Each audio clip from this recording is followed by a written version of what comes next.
Rien qu'en entendant tous ces témoignages, on peut vraiment se dire cette vie, elle n'est pas facile.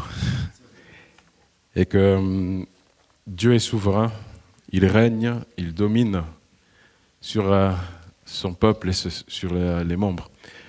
Ce matin, je sors un peu de ma zone de confort. J'ai dû prendre quelques papiers que vous voyez là. Je prie que vous m'excusez d'avance si certains papiers volent. C'est que j'ai pas l'habitude avec ça. Moi, je préfère le cahier.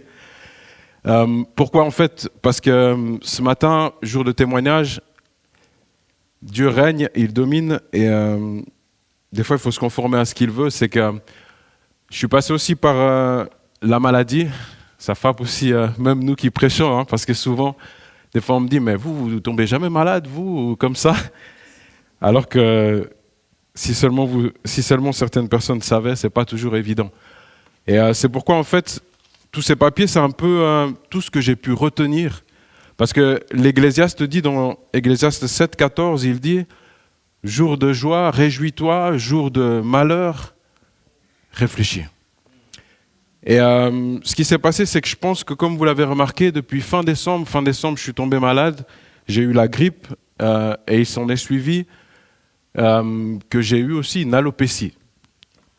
C'est là où je regarde vos visages, il y en a certains qui se disent c'est quoi ça encore? Moi aussi, quand le médecin m'a dit vous avez une alopécie, j'ai dit mais c'est quoi ça? Et j'ai envoyé une photo là à Believe et à Doris, c'est juste pour comme ça que ça puisse être beaucoup plus expressif que vous voyez. C'est si vous voyez là, moi je la vois. En fait, ce qui se passe avec l'alopécie, c'est au niveau de mes sourcils.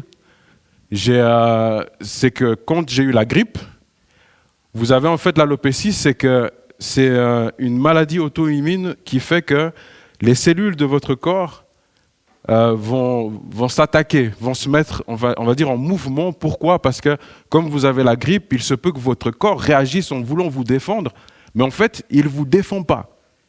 Il se bat entre lui-même, en fait. Les anticorps entre eux, ils s'entrechoquent. Merci, tu peux enlever parce que ça me fait vraiment bizarre de me voir comme ça. Et c'est pourquoi, frères et sœurs, je veux commencer par dire que dans la vie, tout va bien lorsqu'on a le contrôle. Tout va bien lorsqu'on a le contrôle. Et c'est fou parce que hier encore, je sortais, j'étais allé voir ma femme et j'ai oublié ma trousse où il y avait les papiers, tout ça et tout. Puis c'est là où vous voyez qu'en fait, on n'a pas le contrôle. Mais que Dieu a le contrôle et il est souverain. Et ce que je voudrais vous parler ce matin, c'est la souveraineté de Dieu. À travers deux textes, le premier, ce sera Deutéronome 8, depuis le verset 2 jusqu'au verset 5. Et le deuxième, ce sera les Lamentations de Jérémie, les Lamentations 3, depuis le verset 32 jusqu'au verset 38. Mais juste avant, j'aimerais dire aussi que ce que je retiens de cet épisode, parce que ça touche l'apparence, ça touche votre physique, c'est que Dieu demeure bon. Et qu'il peut faire toutes choses. Même des fois, à travers la maladie, moi, je n'étais pas du tout au courant pour le pasteur Dieudonné. Hier encore, ma femme me disait, mais j'ai vu, pasteur, il marche. Écoute, moi, je pense pas. Et c'est fou parce que je profite pour donner un peu juste une attention, c'est que des fois, même nous, on sert ensemble, on est tout le temps ensemble. Et c'est un peu comme je dis des fois à Doris, des fois on oublie de savoir si l'autre il va vraiment bien. Et vraiment, pardon à ceux avec qui on sert ensemble, que ce soit Doris, pasteur Dieudonné. Et je sais aussi pour vous c'est dur ou comme ça parce que on se voit tellement, on est tellement dans l'église, tellement dans les affaires du Seigneur, mais des fois voilà, je pense que c'est bien aussi qu'on s'arrête pour savoir si l'autre va bien. Et que Dieu règne, il prend soin de nous, qu'il guérit, il pense nos maladies. Et que frères et sœurs, cette parole, elle est tellement un appui lorsqu'on est dans des moments tellement difficiles. Et que cette parole est un bouclier. Et il a cité ici Psaume 119, c'est plus de 150 versets où vraiment on voit quelqu'un qui est attaché à cette parole. Parce qu'elle sauve la vie. Deutéronome 8, 2, je vais le lire. N'oublie jamais tout le chemin que l'Éternel, ton Dieu, t'a fait parcourir pendant ces 40 années dans le désert, afin de te faire connaître la pauvreté pour t'éprouver. Il a agi ainsi pour découvrir tes véritables dispositions intérieures et savoir si tu allais ou non obéir à ses commandements. Oui, il t'a fait connaître la pauvreté et la faim, il t'a nourri avec cette manne que tu ne connaissais pas et que tes ancêtres n'avaient pas connue. De cette manière, il voulait t'apprendre que l'homme ne vit pas seulement de pain, mais aussi de toute parole prononcée par l'Éternel. Le vêtement que tu portais ne s'est pas usé sur toi et tes pieds ne sont pas enflés pendant ces 40 ans. Ainsi, en y réfléchissant, tu reconnaîtras que l'Éternel, ton Dieu, fait ton éducation comme un père éduque son enfant. Et les Lamentations 3, depuis le verset 32 jusqu'au verset 38. Mais s'il afflige, il parle de Dieu, s'il afflige, il aura aussi compassion selon son grand amour. Ce n'est pas de bon cœur qu'il humilie et qu'il afflige les humains. Lorsque l'on foule aux pieds tous les prisonniers du pays, lorsque l'on viole le droit d'un homme sous les yeux même du Très-Haut, et lorsque l'on opprime quelqu'un dans son procès, le Seigneur ne le voit-il pas? Qui donc n'a qu'à parler pour qu'une chose existe? Et celui qui commande, n'est-ce pas le Seigneur? Par sa parole, le Très-Haut ne suscite-t-il pas le malheur et le bonheur? Amen. Deux textes intrigants, deux textes même très bizarres, mais ça montre la souveraineté de Dieu. Et cette souveraineté, frères et sœurs, si on la définit, la souveraineté de Dieu, c'est une notion de puissance, un Dieu qui règne partout et sur tout, qui a un pouvoir libre, illimité, un Dieu qui contrôle le monde et son histoire. Et ce matin, notre sœur Sophia, elle parlait de chance qui peut rapporter au hasard. Si vous définissez l'hasard, c'est un cas, un événement fortuit, concours de circonstances inattendues, inexplicables. Ce matin, si vous me demandez, Wilson, est-ce que le hasard, la chance existe? Je peux vous dire oui. Mais seulement si vous enlevez Dieu de sa position. Seulement si Dieu est enlevé de sa position. Et comme j'écrivais ici une citation, quelqu'un a dit « Si Dieu est Dieu, le hasard n'existe pas. » Frères et sœurs, qui voudrait prier quelqu'un qui est comme moi, qui n'a pas le contrôle? Je peux être là ce matin devant vous, je perds mes clés et je me mets à les rechercher. Je n'ai pas le contrôle. Mais Dieu, lui, il sait tout. Et rien ne lui échappe. Rien. Même toutes les choses par lesquelles on passe. Rien. Frères et sœurs, ce même texte, Deutéronome, que j'ai pris ici, Deutéronome 8, vous regarderez en entier, il parle du peuple d'Israël en disant « Souviens-toi de ces 40 années. Souviens-toi. » Et quand on va dans les Lamentations, il parle à un peuple qui est lui aussi le même peuple d'Israël qui est déporté. Le point commun entre ces deux textes, frères et sœurs, c'est que c'est le peuple d'Israël, le peuple élu de Dieu. L'équivalent avec nous, c'est que ce sont aussi les enfants de Dieu. Mais ils passeront 40 années dans le désert. Ce sont aussi le peuple de Dieu, mais ils seront déportés. Et frères et sœurs, je me souviens encore, il y a 2 semaines, je parlais avec un apprenti à moi qui est très intelligent. Et il me disait, et j'ai noté ici, il me disait qu'il ne comprenait pas Dieu, sa manière d'agir, c'est pour ça qu'il avait du mal à avoir confiance en Dieu, etc. Et frères et sœurs, je lui ai dit, mais écoute, tu peux passer toute ta vie à rechercher, à comprendre Dieu. Parce que Dieu se comprend que par lui-même. La manière d'agir de Dieu, sa manière d'être, sa personne même. Et la Bible nous dit, Deutéronome 29, le verset 28, « Les choses cachées sont à l'Éternel. Les choses révélées sont à nous. » Si tu peux le mettre, Deutéronome 29, le verset 28, parce que je pense qu'il est très important. Ce qui est caché est réservé à l'Éternel, notre Dieu. Par contre, Nous sommes concernés pour toujours par ce qui a été révélé, par toutes les paroles de cette loi qu'il nous faut appliquer. Et frères et sœurs, les choses qui nous ont été révélées, c'est la résurrection de Jésus-Christ, sa mort, le fait qu'il nous aime, le fait qu'il est avec nous, le fait qu'il y a son esprit en nous, le fait que le Dieu Tout-Puissant s'est fait chair, humain, et a tout vécu. Et quand je continue, je parle avec ce jeune en question, je lui dis, mais tu peux perdre toute ta vie à essayer de comprendre Dieu. Ne joue pas avec ça. Tu peux perdre toute ta vie. Perds pas ton temps. Comme le texte le démontrait ici, Dieu est Dieu. Dieu est Dieu. Et frères et sœurs, Deutéronome 8 parle ici même d'épreuves, d'humiliation. J'ai fait exprès de ne pas le donner, mais ce texte est juste incroyable. Regardez le nombre de fois qu'il est parlé d'humiliation, d'éprouver, humiliation, d'éprouver, émulation, d'éprouver. Et la base de ce texte, il dit encore, souviens-toi. Et l'épreuve, frères et sœurs, c'est quelque chose dont on n'aime pas forcément toujours discuter, mais l'épreuve est pour notre bien. C'est dur, mais l'épreuve est pour notre bien. L'épreuve permet de faire grandir la foi. Et l'épreuve, frères et sœurs, permet même de faire mieux espérer en Dieu. L'épreuve permet même de faire mieux espérer en Dieu. Et frères et sœurs, je me souviens au mois de décembre, je me disais, mais comment les gens qui souffrent, qui n'ont pas Dieu, font-ils pour tenir?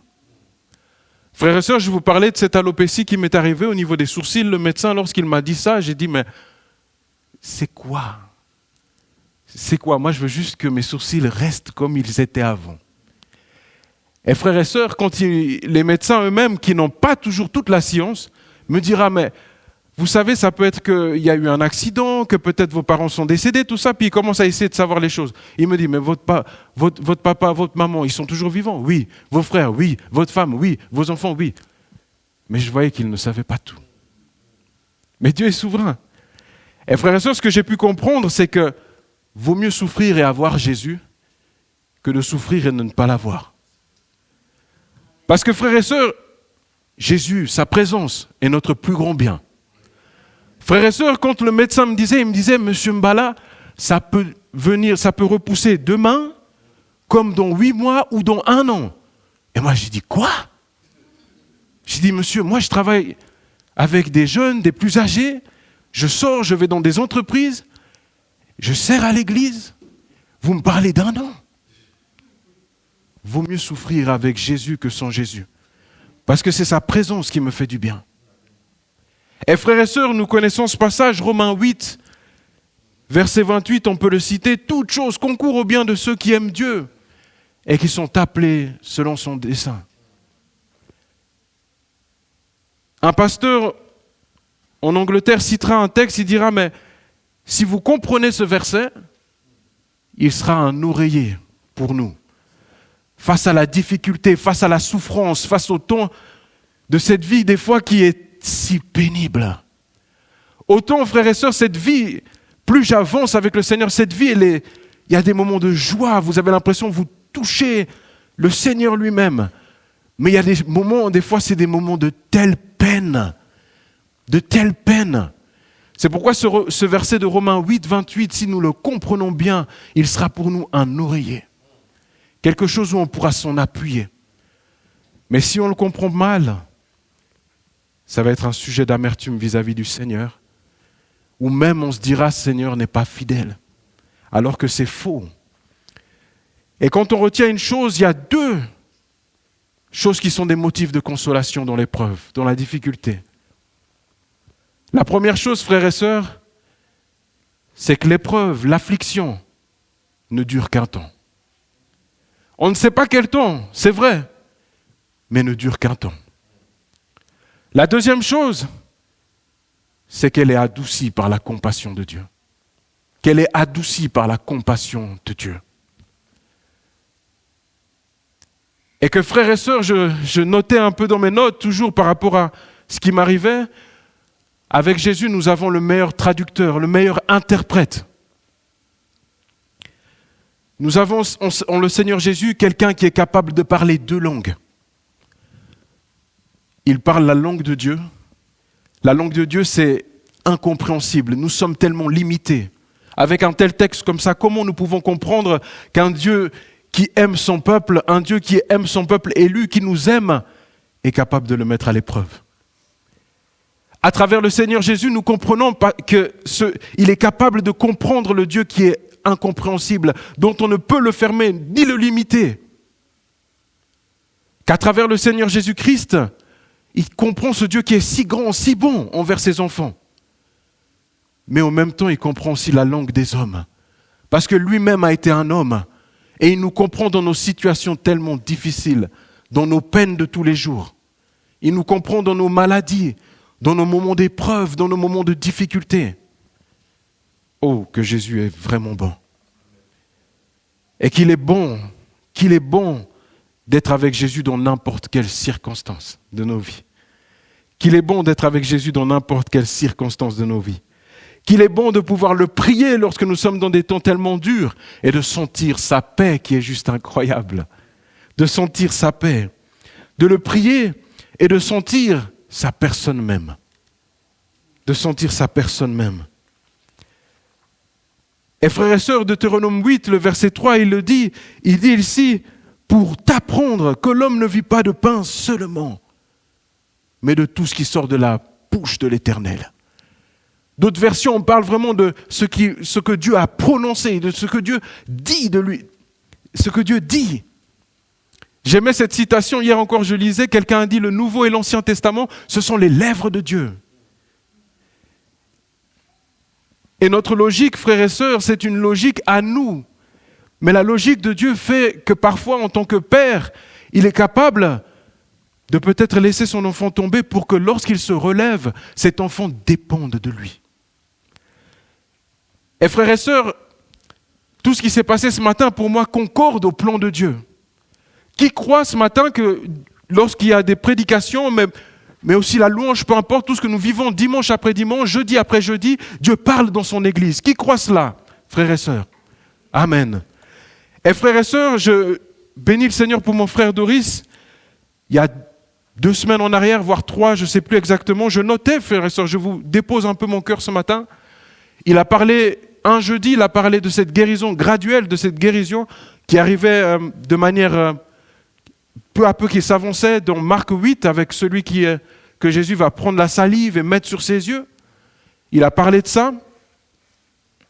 Et après, il reviendra encore sur cela lors du culte. Et frères et sœurs, à travers cette guérison-là, on peut voir que Dieu est vraiment bon. Et que moi, ça me parlait, c'était pour moi. C'était pour moi aussi. Parce que, vous savez, quand vous êtes dans la souffrance ou la maladie, vous vous dites, pourvu que ça revienne très vite. Mais tu apprends que aussi, des fois, si ça revient spontanément, on sort de Deutéronome 8, je ne m'en souviendrai plus. Et même mon frère, je voyais le frère Jonald, il arrive, son premier message, frères et sœurs, il parle d'un texte si dur. Pour ceux qui prêchent, vous savez que 2 Corinthiens 10, 8 qu'il a appelé, où il parle de l'écharde de Paul, il faut vraiment avoir du cran pour parler de ça. Et Jonald prêche, la faiblesse est une opportunité pour que Dieu se glorifie. C'est son premier message. Et je me disais, moi j'étais là-bas sur le fond, je me disais, mais je me sens tellement faible, mais c'est là où Dieu est vraiment fort en moi.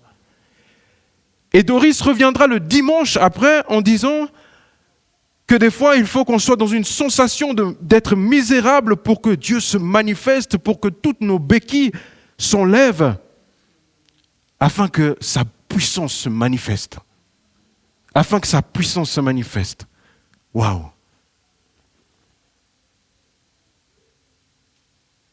Et frères et sœurs, ça montre que dans la souffrance, notre mauvais réflexe, c'est de s'éloigner de Dieu. Frères et sœurs, je ne néglige pas la souffrance. Il y a des souffrances qui sont extrêmement dures. Mais il y a des souffrances, frères et sœurs, et même les épreuves par lesquelles nous passons, nous pensons que l'argument premier, c'est de m'éloigner de Dieu. Alors que l'argument premier, frères et sœurs, que j'aimerais vous déposer, c'est rapproche-toi encore plus de lui. Rapproche-toi encore plus de lui.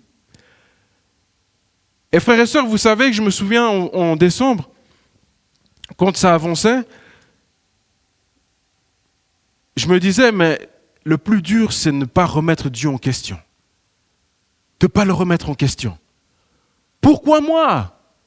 Seigneur, pourquoi moi? Pourquoi? Qu'ai-je fait? Pourquoi? Et je revois ces Israélites qui feront 40 ans dans le désert. Et si vous regardez Deutéronome, juste le chapitre 1er avec des commentaires, vous comprenez qu'au lieu de 40 années, ils pouvaient faire cela en 11 jours. Ils auraient pu se dire, mais pourquoi? Nous sommes le peuple élu de Dieu. Nous sommes le peuple élu de Dieu. Et le peuple, quelques années encore plus tard, sera déporté. C'est le peuple élu de Dieu. Le peuple que Dieu aime. Comment comprendre cela? Souveraineté. Souveraineté. Et frères et sœurs, la souveraineté n'enlève pas qu'il y a l'ennemi de nos âmes. Il nous faut un équilibre. Pourquoi je dis cela? Parce que c'est parfois aussi à travers la souffrance et la difficulté que vous voyez que l'ennemi parle. Il se moque littéralement de vous. Littéralement. Et il a une voix. Frères et sœurs, je me souviens, je me disais, mais Seigneur, qu'il se taise. Qu'il se taise. Parce qu'il vient, il veut vous mettre des doutes. Il veut vous mettre des doutes, c'est son but. Jean 10, il le dit. Vient pour voler, pour égorger, pour détruire. Et le Seigneur a permis cela, que j'entende. Qu'il me mette des doutes. Et je me disais, frères et sœurs, mais Seigneur, pourquoi tu ne le fais pas se taire? Mais comme il est parlé dans Deutéronome 8, pour voir si je vais l'écouter. Pour voir si je vais l'écouter lui au lieu de Dieu. Parce que Deutéronome 8, 3 dit, l'homme ne vivra pas de pain seulement, mais de tout ce qui sort de la bouche de l'Éternel. Et frères et sœurs, son but à l'ennemi, lorsqu'il se moque, il veut vraiment vous détruire. Plus j'avance dans ma vie chrétienne, plus je me dis, il est vraiment méchant. Il est vraiment méchant. Frères et sœurs, je me dis, il est vraiment méchant. Des idées, appelle ton pasteur. Arrête-toi. En plus, tu veux faire la présentation à ton enfant. En plus, toi, tu prêches, Wilson. Toi, là, sans sourcil, là, avec sans sourcil, tu vas prêcher la parole. Mes frères et sœurs, je vous le dis, j'ai passé des moments merveilleux. Je suis revenu le 26 décembre. J'ai prêché ici. Je suis revenu après le 13 décembre. Des fois, on ne connaît pas toujours la vie des personnes. Je vous ai dit ici, le 13 décembre, dans un message sur le serment, les promesses de Dieu.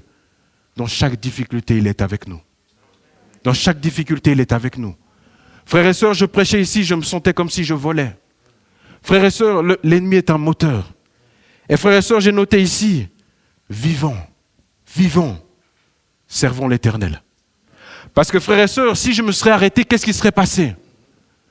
Lorsque je parlais, je me renseignais sur ce qui m'était arrivé. Je me voyais qu'il était dit que ces personnes-là, même qui ont eu une alopécie, parce que ça touche votre apparence, peuvent aller en hôpital psychiatrique, peuvent perdre la boule, tellement ça leur choque. Frères et sœurs, vous savez, le matin, vous vous réveillez, vous allez au miroir, vous voyez que vous n'avez plus de sourcils. Je vous laisse imaginer ce que c'est. Vous vous réveillez le matin, vous voyez le regard des gens, ça vous détruit. Frères et sœurs, j'ai vécu une expérience en décembre, je reviens après les vacances en janvier, j'ai l'un de mes collègues, frères et sœurs, qui vient, il me dit, Wilson, ça va? Tu vois dans son ça va qu'il essaie de te dire quelque chose. Il avait peur. Il a pensé que j'avais une chimio. Je voyais les larmes dans ses yeux, il pensait que j'allais partir. Mais je suis vivant. Frères et sœurs, l'ennemi est un menteur. L'ennemi est un menteur. Dieu est la vérité. Et je voyais encore une fois, frères et sœurs, et je notais ici, il veut nous faire perdre notre joie. Mais notre joie ne doit pas dépendre des circonstances. Notre joie ne doit pas dépendre des circonstances. Et il est dit aussi, je vois l'apôtre Paul, il est en prison, ce n'est pas la prison d'aujourd'hui. Philippiens 4:4, il dit, réjouissez-vous. Réjouissez-vous dans le Seigneur. Réjouissez-vous. Réjouissez-vous. Réjouissez-vous. Et frères et sœurs, 1 Thessaloniciens 5, le verset 18. Exprimez votre reconnaissance en toutes circonstances. Ça veut dire bonne ou mauvaise. Exprimez votre reconnaissance. Et frères et sœurs, Dieu demeure bon. Je peux passer par l'épreuve, je peux passer par la souffrance. Dieu demeure bon. Il demeure fidèle, il demeure bon. Il demeure bon. Et lorsqu'on est dans la souffrance, frères et sœurs, dans l'épreuve,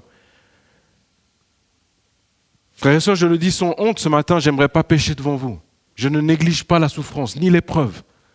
Lorsqu'on est dans l'épreuve et dans la souffrance, on est plus disposé à se tourner vers le Seigneur. On est plus disposé. On est plus disposé. Et pourtant, c'est ce que Dieu attend de nous. Et l'épreuve, frères et sœurs, c'est un privilège. C'est une preuve d'amour du Seigneur. Deutéronome 8, le verset 5, la version du Semeur, elle dit « Ainsi en y réfléchissant, tu reconnaîtras que l'Éternel, ton Dieu, fait ton éducation comme un père fait l'éducation de son fils. » Quel amour! C'est quel genre d'amour! Vous vous dites, c'est quel genre d'amour! Frères et sœurs, c'est aussi l'amour de Dieu. Et parfois cet amour, cette souffrance, cette épreuve, c'est aussi à titre éducatif. Quand vous regardez 40 années au lieu de 11 jours, c'est pour éduquer.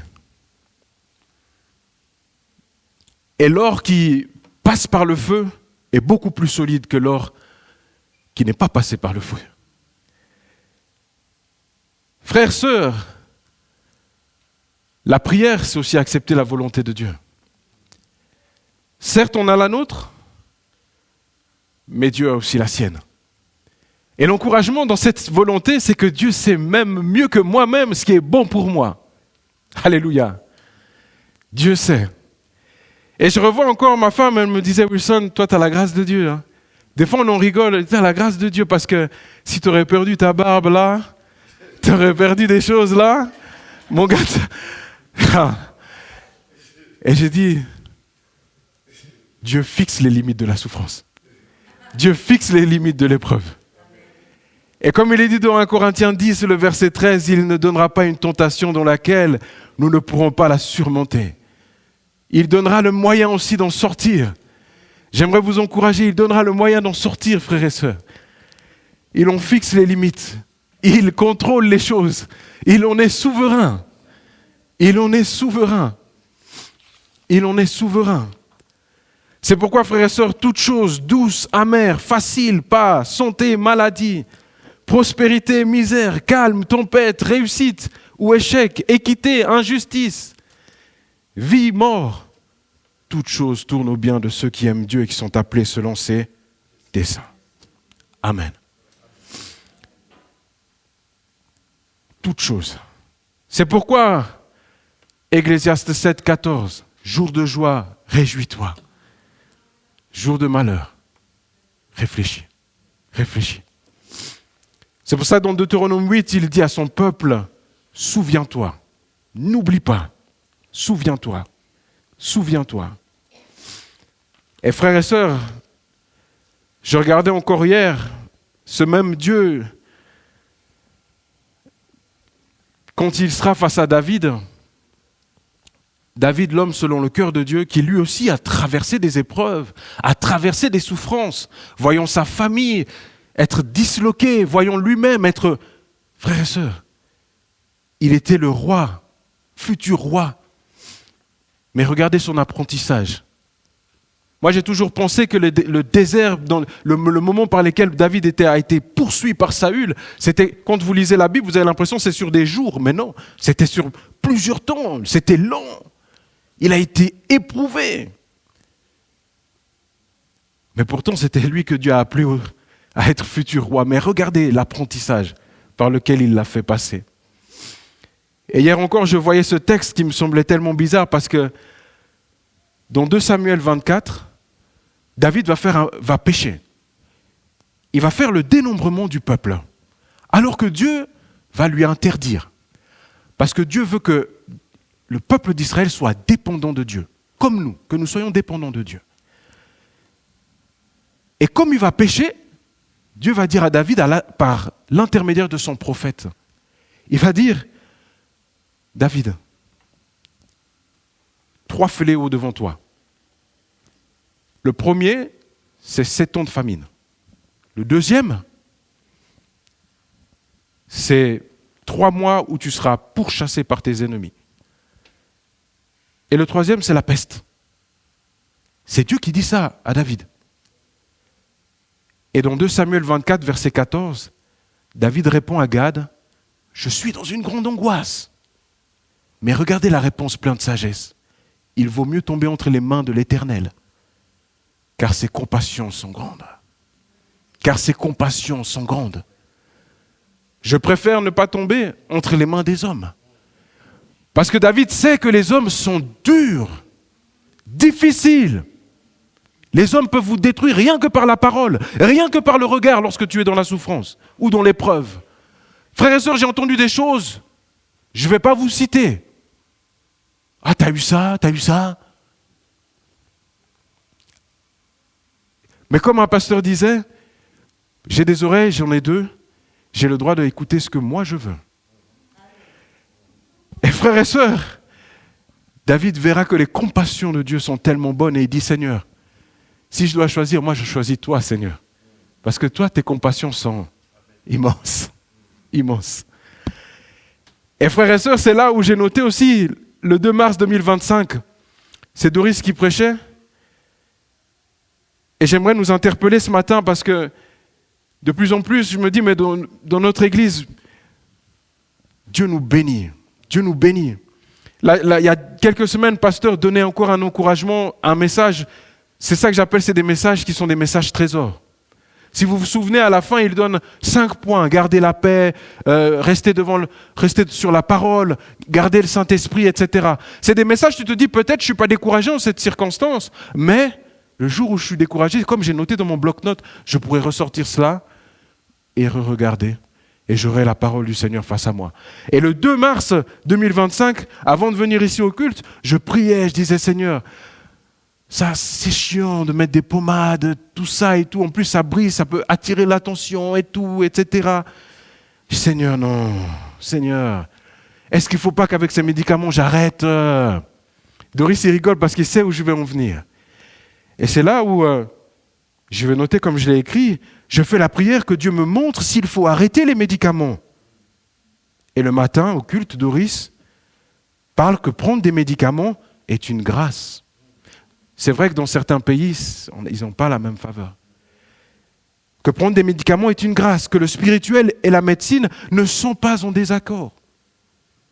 Je le savais, mais des fois quand vous êtes dans l'épreuve, c'est comme si vous oubliez les choses. Et là, je rentrais et je disais à ma femme, j'ai eu ma réponse. On va continuer gentiment la pommade. Et gloire à Dieu, ça a bien repoussé. Et frères et sœurs, j'arrive vers la conclusion en disant, savoir que Dieu est souverain ne fait pas comprendre tout ce que Dieu permet dans nos vies. Savoir que Dieu est souverain, qu'il est illimité, ne fait pas comprendre tout ce qu'il permet dans nos vies. Et j'aime beaucoup parce que dans Daniel 4, quand Dieu va toucher l'orgueil de ce roi Nebuchadnezzar, c'est presque l'un de mes passages préférés, il va le faire tomber très très bas. Écoutez ce qu'il dira dans Daniel 4, le verset 32, si tu peux le mettre. Il parle de Dieu, c'est le roi qui parle de Dieu, il dit « Les habitants de la terre, tout autant qu'ils sont, n'ont pas plus de poids que le vide. » Dieu agit comme il le désire avec le corps céleste, ça veut dire les anges, les dominations, et avec les habitants de la terre. Et il n'y a personne qui puisse lui résister et qui lui dise « Que fais-tu » Et pourtant, c'est ce qu'on fait parfois. Job 33, 12. Job 33, 12. Quand les amis de Job vont venir vers lui alors qu'il sera dans l'épreuve, dans la difficulté, il lui dit, mais veux-tu discuter avec l'Éternel ? C'est pas celui-ci, c'est l'autre. Job 33, le verset 12, mais pas grave. Il dit, veux-tu discuter avec l'Éternel ? Lui montrer. Je te répondrai que sur ce point, tu as tort. En effet, Dieu est plus grand que l'homme. Dieu est plus grand que l'homme. Ne cherchons pas à tout comprendre. Dieu est plus grand que l'homme. Dieu est plus grand que l'homme. Et autant c'est dur, frères et sœurs, autant dans les moments difficiles, Dieu demeure là. Dieu demeure là. Et frères et sœurs, mon encouragement, c'est que dans ces moments difficiles où Dieu demeure là, il est au contrôle de ces événements. Il est au contrôle de ces événements. Il est au contrôle de ces événements. Et frères et sœurs, ça a été pas évident, mais en même temps, un moment où j'ai beaucoup appris. Il est dit, Ésaïe 53, que Christ n'a pas fait attention à son apparence. Et frères et sœurs, parfois, on cite les choses, mais je pense qu'il y a des choses, il faut passer peut-être par être dedans pour mieux comprendre. Et frères et sœurs, vous étiez là avec moi le 9, il fallait présenter notre enfant. Quand ma femme, il faut qu'on présente quand même, il faut qu'on fasse. Moi, j'étais là, tu sais quoi, on va vite attendre que moi, je sois bien en apparence, comme ça, on va faire ça gentiment. Mais non, et tout. Puis quand tu pries, tu vois que l'appel du Seigneur, c'est quand même, il faut le faire. Malgré ton apparence. Et c'est là où, moi, je ne voyais pas. Mais Dieu n'est pas comme nous. J'aime les dimanches parce que Dieu nous rappelle qu'il n'est pas comme nous. Et je peux prendre cette manière un peu de voir, c'est que nous, en tant qu'êtres humains, quand je viens ici, moi je vois Monique, je vois le frère Papa France, la sœur Félicité, notre pasteur Dieudonné, mais tout ce qui est là-bas, moi je ne vois pas. Le 9, je devais faire la présentation de mon enfant, il allait avoir, frères et sœurs, il y avait tous mes meilleurs amis, certains je ne les avais plus vus depuis très longtemps. Frères et sœurs, vous vous dites, ils vont dire quoi ? Et il y a un de mes amis, mon meilleur ami, celui qui est monté sur le piano. Quelques jours après, il viendra, il me dira, Wilson, tu m'as tellement encouragé. Moi, j'ai dit, encouragé, moi ?